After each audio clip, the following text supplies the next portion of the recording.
Buenas y veraniegas noches, queridos amigos, y bienvenidos a su programa favorito de historia aquí en Popular Televisión. Hoy vamos a hablar de un tema particularmente influyente en la historia de España, cual es la que se llamó Leyenda Negra. Vamos a hablar tanto de sus orígenes en el lejano siglo XV e incluso algo antes, y de sus consecuencias en siglos posteriores, como en las emancipaciones americanas del siglo XIX, en el origen de los separatismos también en la misma época y en la actual islamofilia. Para hablar de todo ello, tenemos hoy la presencia aquí en nuestro programa del polifacético escritor Iván Vélez, autor del libro recientemente publicado que les presento aquí sobre la leyenda negra, publicado por la editorial Encuentro, de reciente publicación, como digo, interesantísimo, que analiza todas estas cuestiones que les he contado y que vamos a intentar desgranar de la manera más amena posible esta noche con nuestro invitado de hoy, don Iván Vélez. Así que, Iván, muchas gracias, bienvenido a tu casa. Pues un placer poder compartir charla contigo. Yo soy un asiduo visitante de estos programas y vamos, me parece que es una labor excelente y estoy muy honrado de poder participar en él. Vamos. Muchas gracias, Iván. Aparte de que sobre este tema de la leyenda negra hemos de confesar a nuestros televidentes que tú y yo hemos hablado largo y tendido durante unos cuantos años, ¿verdad? Pues sí, porque claro, es un tema que tiene varias caras, ¿no? Una sería pues la puramente historiográfica, es decir, ir localizando los relatos, los hitos que configuran la leyenda negra, y otra pues esta dimensión ideológica que sigue manteniendo y que le da vigencia precisamente a todo el trasfondo, a este prisma, que es lo que yo creo que es la leyenda negra, un prisma a través del cual la historia de España se distorsiona de una u otra manera, y claro que es necesario hablar de ello. La historia y la política, lamentablemente. Desgraciadamente sí, desgraciadamente hay muchas facciones políticas españolas de la actualidad, operantes, pues que están, digamos, infectadas de este virus negro legendario que sigue bastante más potente de lo que quisiéramos, ¿no? Cuéntanos, Iván, ¿cómo una persona que ha escrito sobre tantísimas cosas como historia industrial de España y otras muchas cosas, te dio por centrar tu interés durante unos cuantos años para poder escribir este libro sobre la leyenda negra? Bueno, sí, puede parecer. Me han preguntado esto alguna que otra vez, pues yo soy arquitecto. O sea, que te alegra que te haga esta pregunta, ¿no? Esta pregunta me han dicho, ¿cómo un arquitecto se le ocurre meterse en estos jardines, ¿no? Y claro, ya la respuesta es muy fácil darla, porque en los tiempos de crisis de la construcción en la que nos encontramos, yo suelo decir así con cierta sorna que bueno, que es que tengo mucho tiempo libre, pero bueno, el tiempo libre lo podemos dedicar a muchas cosas. Y a mí este es un tema que me ha interesado desde hace tiempo, porque al interés que yo he tenido, casi siempre yo creo, por la historia de España, pues se añadió algo que podemos llamar la filosofía de la historia, que es un poco lo que yo he tratado de hacer en este libro, con mayor o menor fortuna. Entonces, ¿cómo me da por investigar este asunto? Pues el proceso fue más o menos el siguiente. Yo soy un colaborador de la Fundación Gustavo Bueno y en la Fundación Gustavo Bueno se lleva a cabo una cosa llamada Proyecto de Filosofía en Español, donde se rescatan textos y, pues de muchos temas, de muchos tipos. Y hay una sección que yo invito a que los televidentes visiten, que se llama Rótulos, en el cual se rastrean el origen de ciertas expresiones. Y yo lo que empecé es a rastrear el de la leyenda negra. El de la leyenda negra. Da la dirección de la página web para que nuestros televidentes lo puedan... Bueno, la página web en la Fundación Gustavo Bueno. Fundación Gustavo Bueno, fgbueno.es, y luego filosofia.org. Sí. El que quiera pues puede entrar ahí, hay una cantidad ingente de materiales, muchos de ellos solamente se pueden encontrar ahí, todo textos en español, lógicamente, sí. Y bueno, yo lo recomiendo. Entonces, como digo, hay en el buscador, si alguien pone rótulos, aparece una serie de pues yo que sé, alma catalana, por ejemplo, ¿cuándo se empieza a utilizar? Españolista, ¿cuándo se empieza a utilizar? Y entonces, que estaba sin hacer la de leyenda negra, y bueno, pues me puse a indagar hasta que encontré varios usos, y luego entre esos usos, a finales del 19, encontré el que es el primero que hasta la fecha yo conozco. No digo que no pueda haber algún anterior, aunque no creo que muy anterior. Y este es un uso que le da en 1899 Emilia Pardo Bazán en unas conferencias que da en París. en abril del 99. Interesante la fecha, justamente, ¿no? Claro. Recién terminado el desastre del 98. Sí, efectivamente, en el 98 se produce un rebrote de la ideología negro legendaria, incluso se reedita la obra de Las Casas, y son los useños yanquis o estadounidenses los que desempolvan esos textos y los vuelven a lanzar tras el casus belli del Maine, pues para darle una cobertura ideológica a la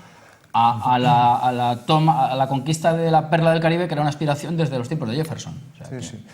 Por cierto, ahora que mencionas esto del rebrote del asunto de la leyenda negra con ocasión del desastre del 98, he de aclarar a nuestros televidentes que sobre la leyenda negra, dado que es un tema realmente inmenso y de importancia trascendental, vamos a hacer 2 programas, no 1.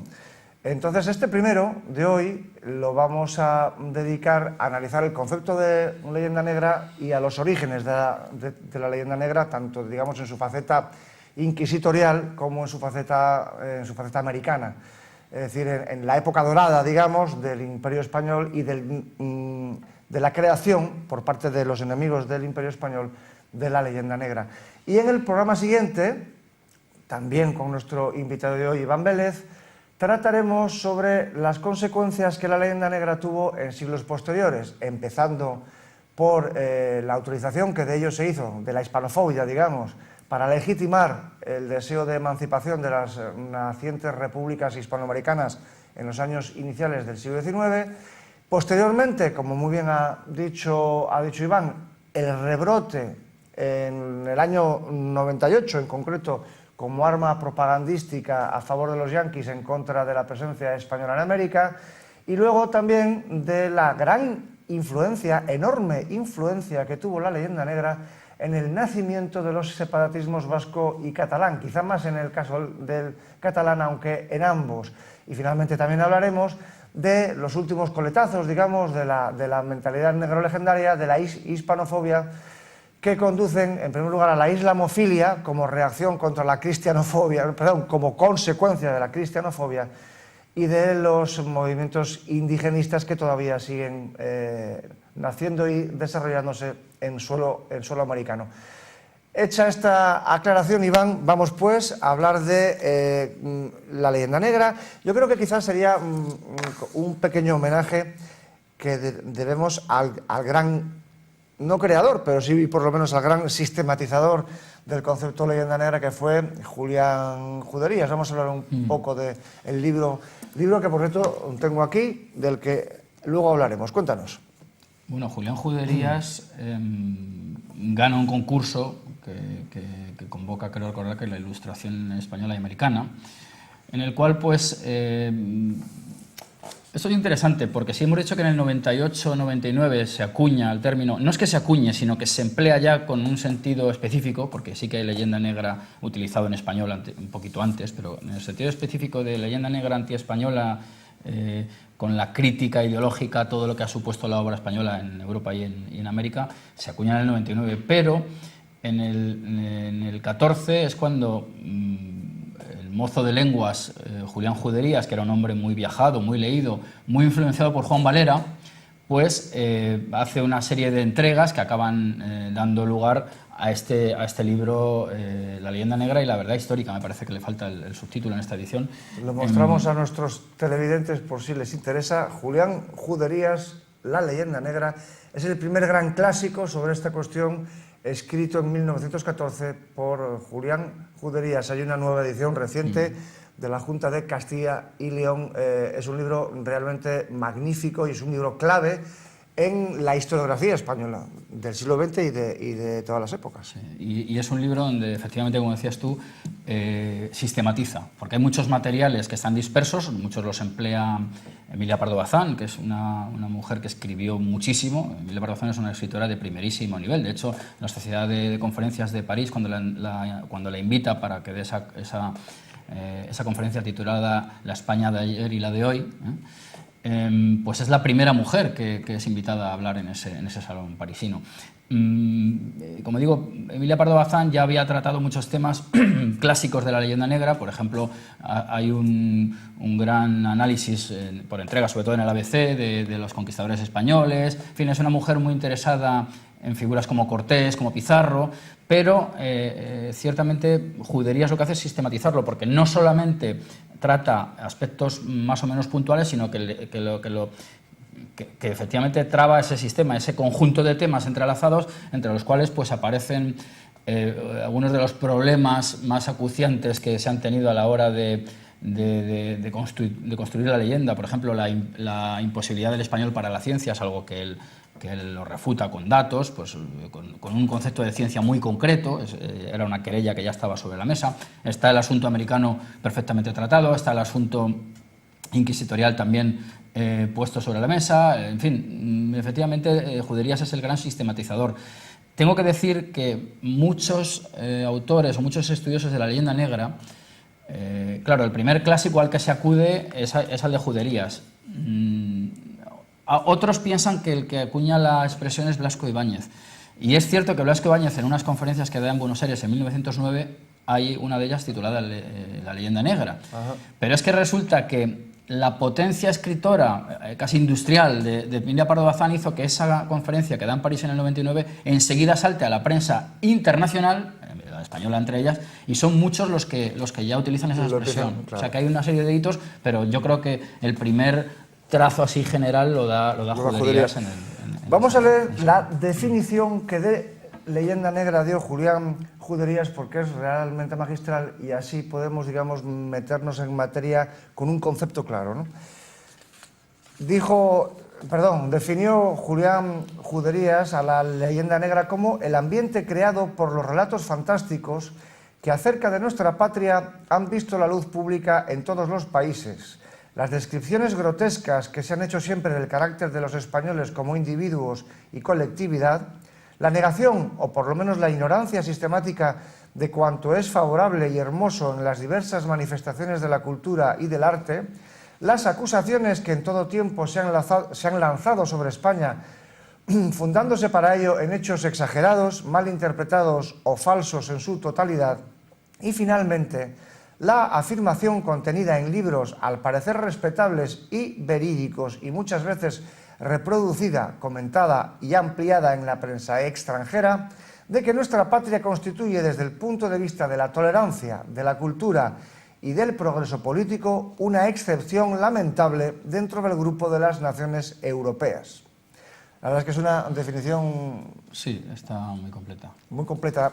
Yo subrayaría además la última línea, una excepción lamentable dentro del grupo de las naciones europeas, porque evidentemente cuando esto se plantea, y hoy en día sigue siendo igual, el contexto en el que evidentemente analizamos España es en el contexto europeo occidental. Es decir, a nadie se le pasaría por la cabeza establecer un paralelismo entre España y China, o entre España y Afganistán, o entre España y Kenia. Estaba claro que el entorno histórico, civilizatorio, con el cual se comparaba España, era la Europa occidental, ¿no? La Europa rica, la Europa de los imperios de esa época, al fin y al cabo, ¿no? Bueno, está muy bien que aparezca la palabra imperio aquí, porque yo, como base doctrinal, digamos, de este libro, me tomé la obra de Bueno, España frente a Europa, en la cual se plantean con mucha nitidez esta clasificación entre imperios civilizadores y depredadores. Generadores, más que civilizadores, generadores, en el sentido de que el imperio español, por causas que son prolijas de describir, pero los hechos son los que son, ha generado una serie de naciones soberanas y políticamente, pues corruptelas aparte, que eso es una cosa inherente a toda sociedad política, bastante superiores a los frutos que ha dado otros imperios como el francés. Estamos pensando en cómo está África y cómo está América, y creo que la distancia es enorme. Entonces, España pues, fue un imperio civilizador en todos los sentidos, además en el sentido absolutamente literal, puesto que España funda cientos de ciudades, reproduciendo un esquema más o menos común en todas ellas, que quedaría resumido en la Plaza de Armas, en la cual pues tenemos todas las instituciones jurídicas, políticas, penales, religiosas, y luego pues una configuración de propiedad privada, como sería la división de cuadras. Cuadra remite al cuadrado, a la cuadrícula, y bueno, pues es lo que hemos llamado un ortograma civilizador que se extiende en el terreno físico y en el terreno pues también de la configuración de sociedades. Los pueblos indígenas que son sometidos, hay que decir las cosas como son, ¿no? Sin relativismos posmodernos, ¿no?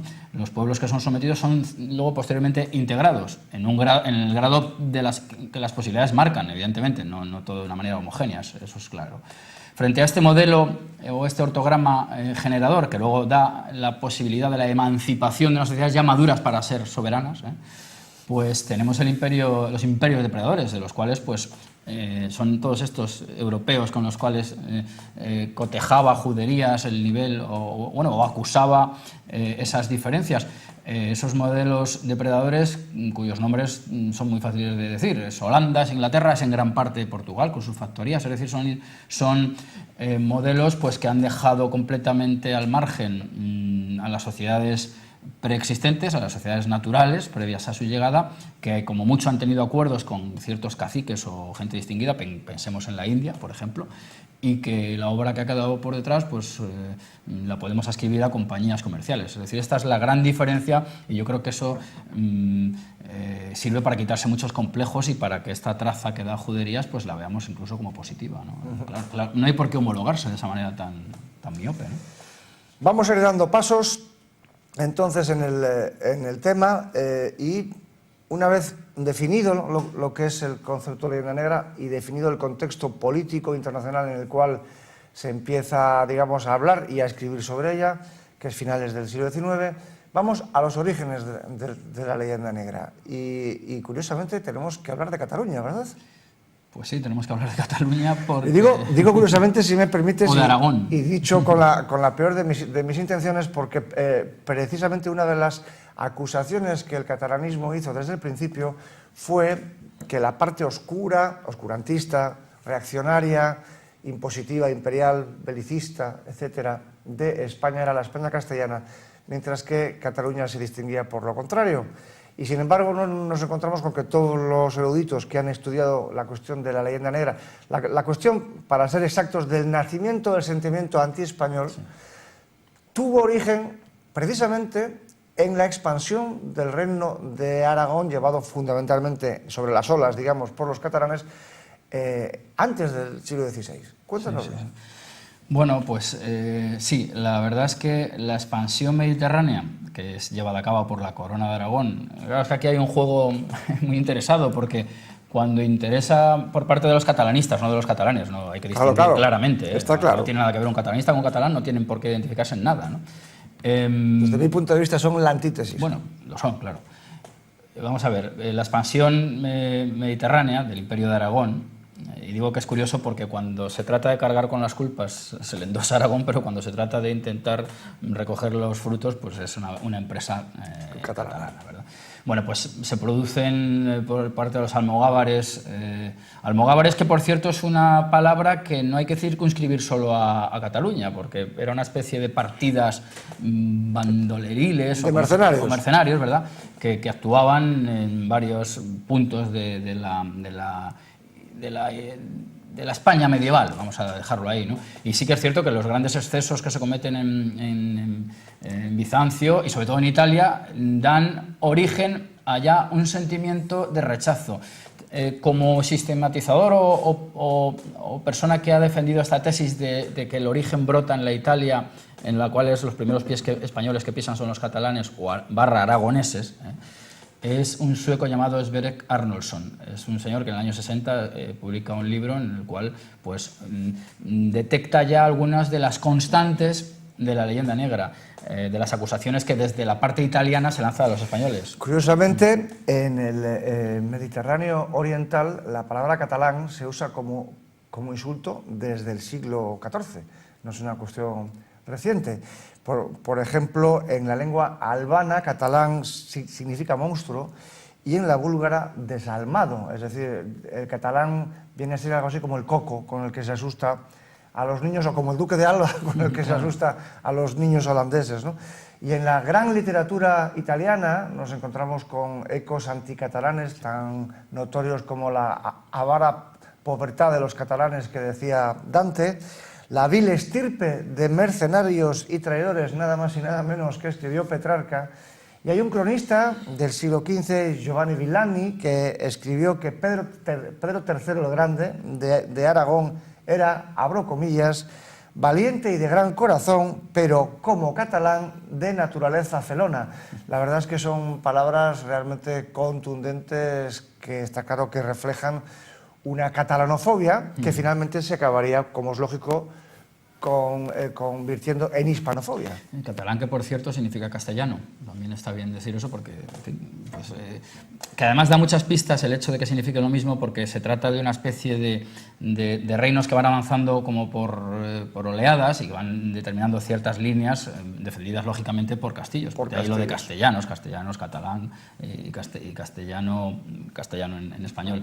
Hay que decir que, por completar lo de Arnolfsson, lo que percibe ya y las críticas que se lanzan sobre los españoles, porque también bien es cierto que es la corona de Aragón la que primero pisa allí, pero enseguida están funcionando castellanos continuamente. No olvidemos que la confluencia que ha habido siempre durante toda la Reconquista entre reyes castellanos y reyes aragoneses es total, y que se olvida también muy a menudo lo que ocurre a principios del siglo XV, el famoso compromiso de Caspe, donde Fernando de Antequera es quien es elegido como monarca aragonés. Como digo, las constantes y las críticas que se lanzan desde el lado italiano son la de unos individuos de una fe discutible. ¿Por qué? Pues que han estado continuamente en contacto con moros, con judíos, racialmente, bueno, ha habido más que palabras con los moros y moras, y entonces, bueno, pues hay una serie de acusaciones que ahí se lanzan, a las que hay que añadir pues la lógica de que allí hay unos extranjeros que se han hecho con el poder y que siempre se les ve como unos intrusos. Entonces ahí ya digo que se detectan algunas de las constantes, y la vía religiosa, que será pues la que realimente continuamente la leyenda negra, pues ya digo, en Italia se detectan esas semillas, y luego yo en el libro creo que lo digo, la leyenda negra va trazando una especie de camino español, el mismo camino español que conduce a Flandes, pues va de Italia a Flandes, luego pasará a Inglaterra, en fin, es una especie de periplo que va enfrentándonos con la potencia del momento, como es lógico, ¿no? Ya que has mencionado tu libro, vuelvo a mostrarlo a nuestros televidentes, sobre la leyenda negra de Iván Vélez, aquí presente, Ediciones Encuentro, un libro interesantísimo sobre todas estas cuestiones que estamos analizando. Iván, tengo que reñirnos a los dos porque tenemos que ir avanzando, que el reloj corre que se las pela.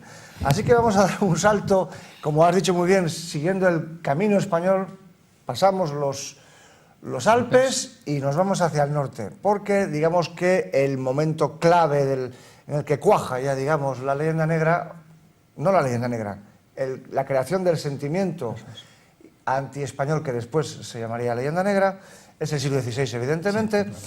Y sobre él Unamuno escribió a principios del siglo XX que esta hostilidad a España arranca del siglo XVI, desde entonces se nos viene en una forma u otra calumniando, nuestra historia ha sido sistemáticamente falsificada, sobre todo por protestantes y judíos, pero no solo por ellos. Y aquí ya está, evidentemente, mencionando la hostilidad que por motivos religiosos y políticos, como es lógico, los judíos expulsados, y como es lógico, los protestantes, que eran los enemigos políticos y militares de la España de esa época. Sí, vamos a hablar de ello. Y en el 16 se produce, digamos, la coincidencia entre la tecnología y de la ideología, es decir, las imprentas holandesas, muchas de ellas regidas por judíos, efectivamente, son las que dan pábulo a los relatos exagerados, algunos de ellos confeccionados por españoles.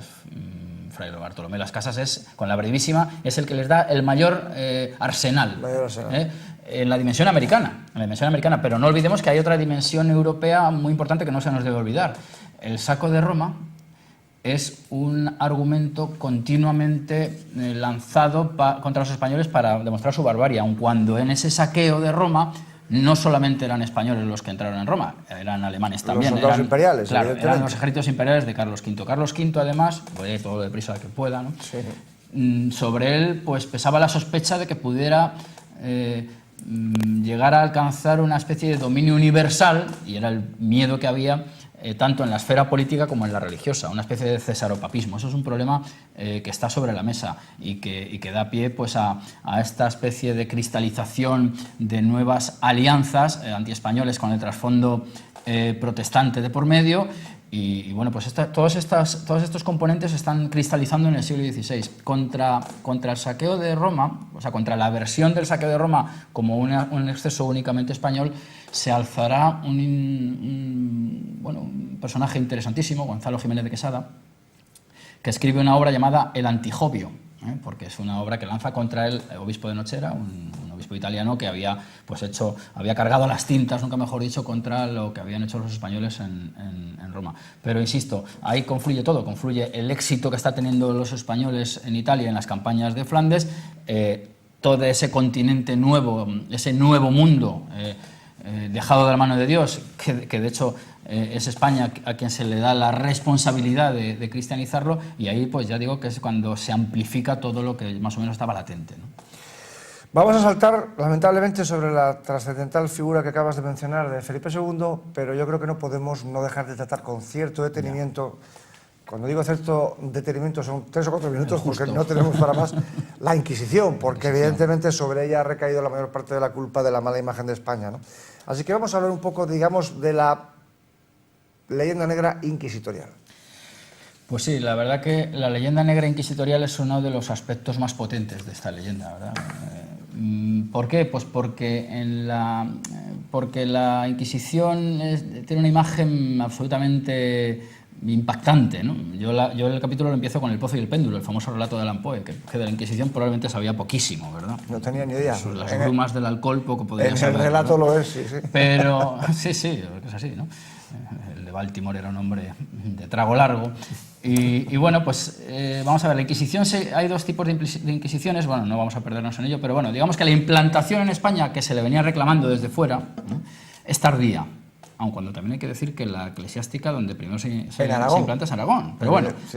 La Inquisición española que todo el mundo tiene en mente, la de estos sádicos quemando continuamente gente en los autos de fe... Entre paréntesis, leyenda decimonónica. Es que es lo que quería decir, efectivamente. Sí. Lo que quiero dejar claro es que la implantación es tardía. España es invitada a montar este Tribunal de la Fe, insisto.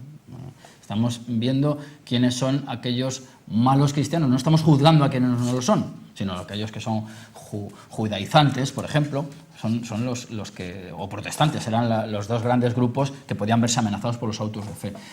Los autos de fe tenían una estructura teatralizante verdaderamente espectacular, pero en absoluto eran la orgía de sangre que se presenta en el cine más burdo, ¿verdad? Hay que decir que a la Inquisición pertenecían las gentes más distinguidas, ¿eh? La gente quería ser familiar de la Inquisición, que era uno de los cargos que había. Hay que decir que los primeros inquisidores generales eran conversos. Judíos conversos. Empezando por Torquemada. Y por Deza. Diego de Deza también era un judío converso. Es decir, que era un tribunal, además, garantista. Era un tribunal de la fe y, además, más garantista que los tribunales ordinarios que había y de los cuales todavía hemos heredado los actuales, aunque haya desaparecido la Inquisición. Y sí que es cierto que la leyenda negra o la mala imagen de la Inquisición se produce sobre todo en el XIX. Al hilo de la llamada Ilustración. Uno de los mitos que yo invito a la gente a revisarlo, porque la Ilustración que se fabrica, sobre todo, por ejemplo, en Francia, pues como metáfora de la luz, necesita una sombra, que sería en este caso la española sobre todo de las mazmorras y lóbregas y oscuras, ¿verdad? Y bueno, pues es cuestionable que en España no haya habido Ilustración, y si no lo ha habido otras cosas que a lo mejor son más interesantes. Sí. Ahí lo dejo. Y por cierto que esta dicotomía Francia-luz, España-oscuridad la refleja el propio Poe en el relato que acabas de decir, porque los que vienen a liberar al pobre torturado en el último momento son los soldados napoleónicos, ¿no? Sí. Esto, quizá como dato interesante para nuestros televidentes, sería oportuno mencionar que a lo largo de los 300 años de historia de la Inquisición se calcula que murieron 3.000 personas.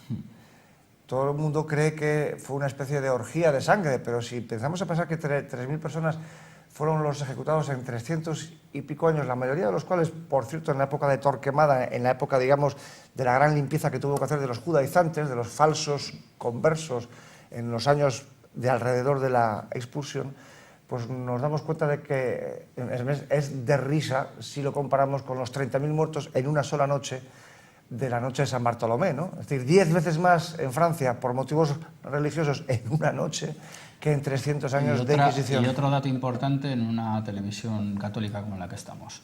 Vamos a ver, la Inquisición española fue un verdadero preservativo contra la brujería, hay que decirlo así claramente. Es decir, en España el fenómeno de la brujería pues no tuvo la profundidad que tuvo en los países europeos. Y esto es algo absolutamente interesante porque da cuenta de la racionalidad católica implantada en la época, frente a la superstición de la mítica Europa, ¿verdad? Claro, porque mientras que en la Europa protestante y ortodoxa se quemaron decenas, si no cientos de miles de mujeres porque creían que volaban con escobas y salían a la aquelarre para tener cópula con el demonio, en España la Inquisición fue la que dijo, no, estos son supersticiones, producto de la ignorancia, y aquí no hay que dar hoguera, sino el Evangelio. Claro. Y sin embargo los españoles nos lo hemos tragado, porque evidentemente los principales culpables de la pervivencia de la leyenda negra, como ya analizaremos en el próximo programa, somos los propios españoles. Yo les voy a contar una anécdota curiosa que me sucedió a mí hace 4 años. Estaba visitando la hermosísima localidad onubense de Aracena, en el norte, y en el trenecito que te lleva por la ciudad, exactamente igual que nuestro Magdaleno de la península de la Magdalena, hay una cinta grabada que va explicando a los turistas los sitios por los que va pasando. Y hay una plaza, no me acuerdo cómo se llama ahora, en la que esta cinta grabada cuenta que ahí fueron quemadas no sé cuántas brujas en el año 1483. Y entonces yo pensé, brujas en Aracena en 1483, no me lo creo. Los únicos procesos de brujas dignos de ser tenidos en cuenta son los de Zugarramurdi, los de Logroño, ya en el siglo XVII, y que justamente a partir de ahí fue cuando se dijo que todo esto era una tontería. Claro. Y en el trenecito, como digo, se decía que aquí habían muerto no sé cuántas brujas. Y entonces yo pensé, no, aquí lo que habrán muerto son judíos. Porque el problema político, que no supersticioso, político, de esa época eran los judíos. Muy bien. Y efectivamente lo consulté y los que habían muerto ahí eran no sé cuántos, 10 o 15 judíos, porque era un problema político. Y sin embargo, a mí lo que me llama la atención es este masoquismo español de, no, vamos a decir que eran brujas para que los turistas lo vean, y entonces damos una sensación más morbosa, más ignorante, más supersticiosa, cuando la realidad era pues, una cuestión política dada por el tema de los judíos. Yo por contar otro chascarrillo, en una localidad que ahora mismo no recuerdo cuál es, de mi cuenca natal, de mi provincia, creo que van a hacer un museo de las brujas y bueno, pues no, es que no me apetece ni indagarlo porque creo que es una especie de variante pintoresquista ridícula de los españoles y verdaderamente que demuestra la estulticia dominante. Aquí tenemos un absolutamente vergonzoso museo de la tortura en Santillana del Mar, es una cosa alucinante, que no tiene nada que ver con la historia y que simplemente instrumentos inventados en el siglo XIX, ¿no? ¿Cómo se llamaba?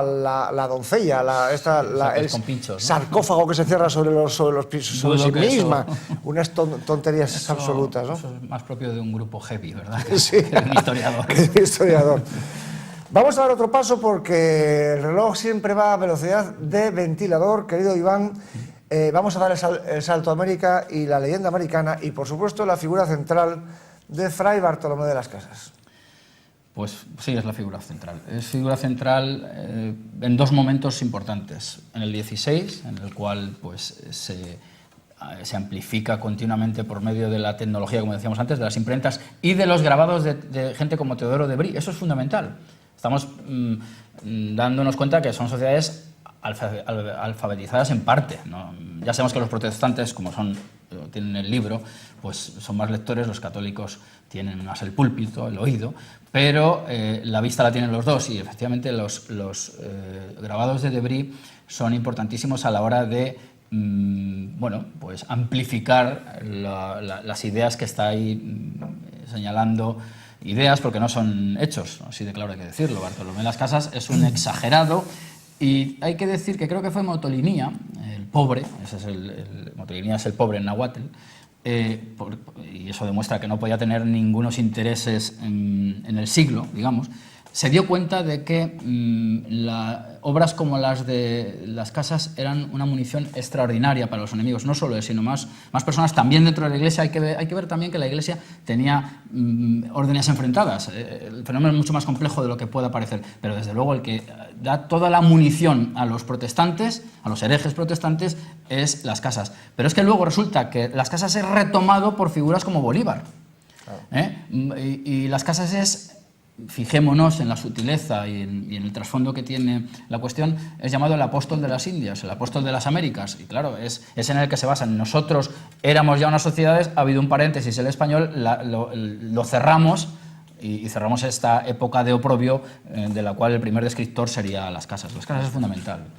Aclaremos que Teodoro de Bry fue un impresor flamenco que añadió unas imágenes celebérrimas que habrán visto ustedes muchas veces, de unos indios que, por cierto, de indios no tienen ningún aspecto, siendo cocinados y descuartizados y estrellados contra las rocas por los españoles, y lo publicó en Flandes en 1597, es decir, en el mismo momento en el que estaba la guerra de Flandes, evidentemente, sí. El duque de Alba y compañía.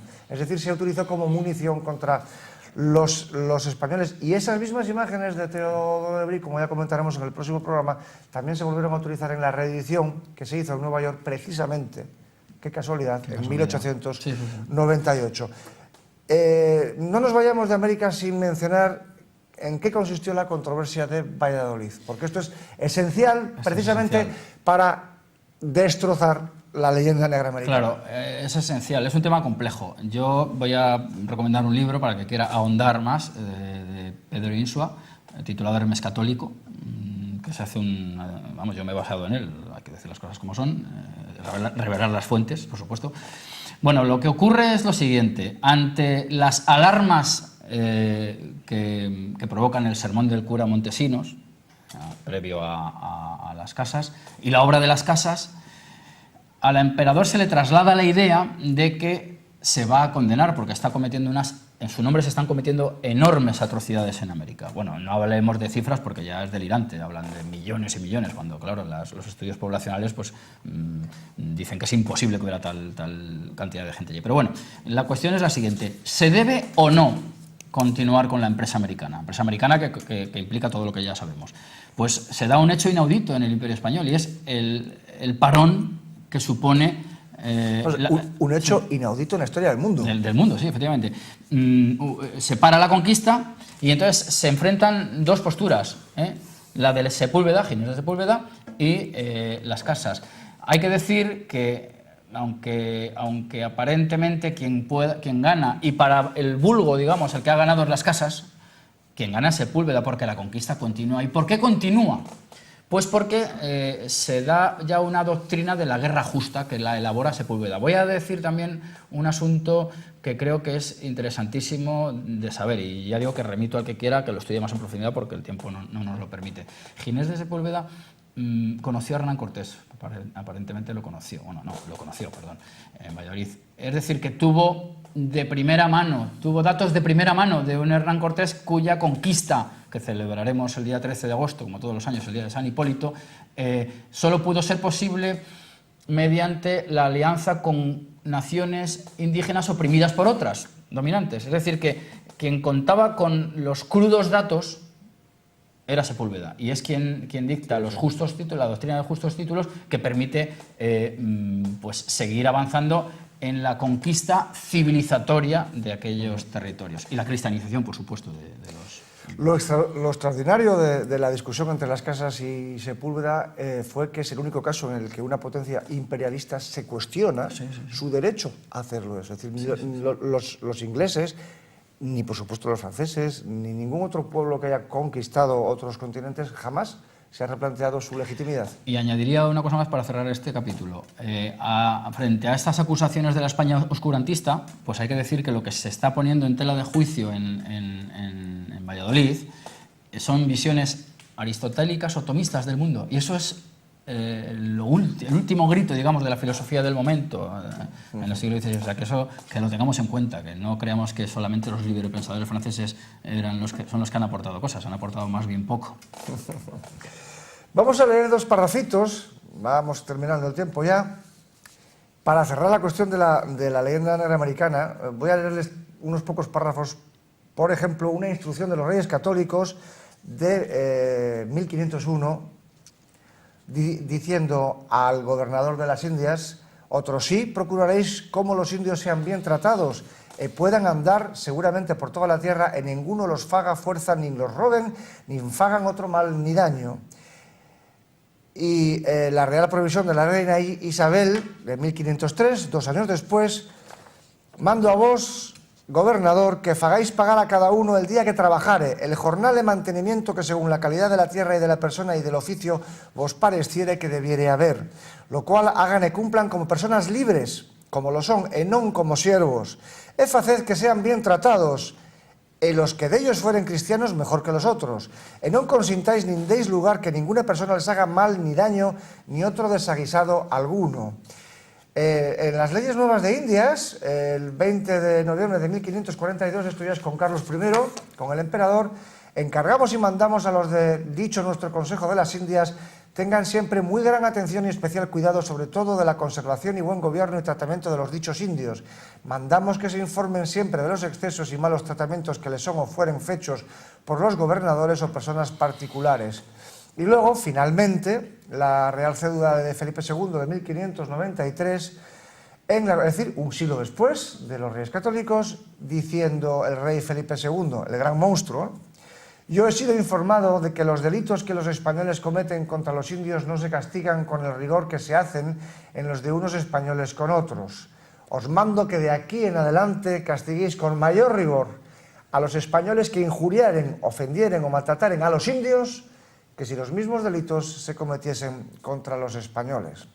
La verdad es que son unos cuantos datos que no se suelen enseñar en nuestras aulas y que desde aquí modestamente intentamos airear por si a alguien le interesa profundizar en esta cuestión. Nosotros ya no vamos a poder profundizar mucho más, salvo que tengas alguna cosa que añadir a esta cuestión. Un comentario brevísimo. Dime. Alguien podría decir, bueno, pero es que un siglo después todavía dicen que se está maltratando indios. Bueno, pues esto demuestra el rigor del ortograma que estamos diciendo español, es decir, la conservación y la protección de los indios. Es decir, en cuanto haya alguna desviación, que las tiene que haber en toda sociedad política, se trata de corregir. O sea, que eso es importantísimo decirlo. Y sobre esto, evidentemente, decir sobre el desvelamiento de la leyenda negra como un conjunto de, por un lado, instrumentos de oposición política a la hegemonía española en los años imperiales, como posteriormente como legitimación de las emancipaciones americanas y posteriormente como un autoflagelo que los españoles tenemos gran placer en infligirnos. Sin embargo, contra eso, contra el desvelamiento de todo ese cúmulo de exageraciones y de mentiras y de tergiversaciones, ha sido desvelado, como digo, por numerosos autores, tanto españoles como extranjeros, que yo creo que aquí merece la pena que comentemos por si nuestros televidentes tienen interés en ampliar su conocimiento. Yo tengo especial cariño, digamos, por Philip Powell, un norteamericano que escribió hace ya más de medio siglo un libro realmente maravilloso, se llama Tree of Hate, Árbol de Odio, que es un clásico de la historiografía anglosajona, desmintiendo las mentiras, las falacias y las exageraciones de la leyenda negra. En español está editado con el título Árbol de Odio. Lo que pasa es que hace ya 30 años por lo menos no creo que sea fácil encontrarlo, pero hay una edición reciente, si no recuerdo mal, en ediciones Altera, titulada La leyenda negra contra España, si no recuerdo mal, ¿verdad? La leyenda negra contra España, subtitulado Árbol de Odio, de Philip Powell. Te paso la pelota. Pues Las Indias no eran colonias, de Ricardo Levene, por ejemplo, argentino. Eso está en Ediciones Austral, Sí, en la es colección también un Austral. libro... Otro argentino, Rómulo Cabria, pedantísimo, por cierto, pero un libro muy interesante. No me acuerdo del título. No, ahora mismo tampoco me acuerdo. Es sobre la leyenda negra, sí, Rómulo Cabria. Sí, Rómulo Cabria, no me acuerdo exactamente del título, yo tampoco. Pero yo daría también otro para los que estén interesados en temas de la escolástica, que son muy importantes a la hora de entender las emancipaciones americanas. Es Otto Carlos Stoetzer, un argentino, también hizo un libro titulado algo así como Las raíces escolásticas de las emancipaciones de las naciones americanas. Es un libro interesante, ¿eh? Sí. Sí. Y luego, digamos, como analistas generales de los siglos imperiales españoles y que además han dedicado monografías a aspectos concretos de la ley negra como la Inquisición, tendríamos que hablar de los británicos Eliot y Kamen. Kamen tiene varios libros porque ha ido escribiendo sobre ello a lo largo de su vida y tiene varias ediciones sobre la Inquisición, que son realmente interesantes, de Kamen, y luego los de John Eliot sobre el Imperio también son... Es más, John Eliot ha participado en muchas ocasiones en simposios y en conferencias y ha hecho montones de declaraciones en la prensa española. Si tienen ustedes ganas y tiempo, busquen en las hemerotecas porque hay muchas entrevistas y muchos textos de John Eliot en la prensa española hablando precisamente de las cuestiones de la leyenda negra y, en cierto modo, de su deseo de que en Inglaterra hubieran tenido también aún las casas, por poner un ejemplo, que ellos no los tuvieron y, por lo tanto, no se replantearon la legitimidad de sus conquistas, ¿no? Pero bueno, aparte... otro libro también muy interesante que se nos ha escapado, ya que hemos hablado de Fray Bartolomé de las Casas. Yo creo que si alguien quiere profundizar en la figura y en la obra de Fray Bartolomé de las Casas, hay un libro absolutamente maravilloso de Menéndez Pidal, nada más y nada menos, sobre las casas, nada favorable, por cierto, le colma de insultos, de paranoico y de un montón de cosas más. Una monografía, yo creo que también hace mucho editada, yo creo que es de los años 60, sí. No creo que haya vuelto a ser reeditada desde entonces, lo que demuestra la poca visión de los editores españoles que semejante joya no haya sido reeditada por lo menos en 40 años que yo sepa. Y luego, fundamentalmente, volvemos a hablar del libro de Julián Juderías sobre la leyenda negra, el gran clásico, el primer clásico sobre la leyenda negra escrito en 1914, y por supuestísimo el libro de nuestro invitado de hoy, Iván Vélez, sobre la leyenda negra, recientemente editado por Ediciones Encuentro, cuyo contenido es más desarrollado, evidentemente, con mucha documentación, muy amenamente escrito, lo que estábamos hablando ahora y lo que vamos a hablar en el programa siguiente. Así que si a ustedes les ha parecido interesante lo que hoy hemos simplemente esbozado, les recomiendo muy encarecidamente este libro, se lo vuelvo a decir, sobre la leyenda negra, Iván Vélez, Ediciones Encuentro. Bueno, Iván, pues hemos llegado al final, pero gracias a Dios no te vamos a decir adiós, sino hasta luego, porque en el próximo programa vamos a seguir hablando de las consecuencias posteriores de la leyenda negra. Se lo vuelvo a explicar a nuestros oyentes: el efecto de la leyenda negra en las emancipaciones americanas del siglo XIX, el efecto en el 98, el efecto en la autorización por parte de los separatismos en sus orígenes de finales del siglo XIX y en sus manifestaciones más recientes de indigenismo y islamofilia. Así que, Iván, te reto a que dentro de unos días nos volvamos a ver. Acepto el reto gustoso. La primera experiencia te ha parecido interesante, ¿no? Muy buena, sí. Gracias. Bueno, pues ya saben que estamos ansiosos, queridos televidentes, por recibir sus comentarios, sus preguntas, sus sugerencias, e incluso sus parabienes, si los hubiere, que seguro que los hay a montones, sobre nuestro invitado de hoy, Iván Vélez, y sobre lo que hemos hablado. Nos gustaría muchísimo conocer su opinión sobre lo que acabamos de comentar y, por supuesto, sus opiniones sobre programas futuros. Y les recuerdo una vez más el correo electrónico al que ustedes pueden dirigirlo. Ahí lo tienen en el faldón de su pantalla: historiaspopulartv@gmail.com. Se lo repito: historiaspopulartv@gmail.com. Cuento con sus comentarios, cuento con sus preguntas, cuento con sus condenas, cuento con sus parabienes, cuento con sus alabanzas y, por supuesto, cuento con todos ustedes en el próximo programa de Historia e Historias aquí en Popular Televisión. Muy buenas noches.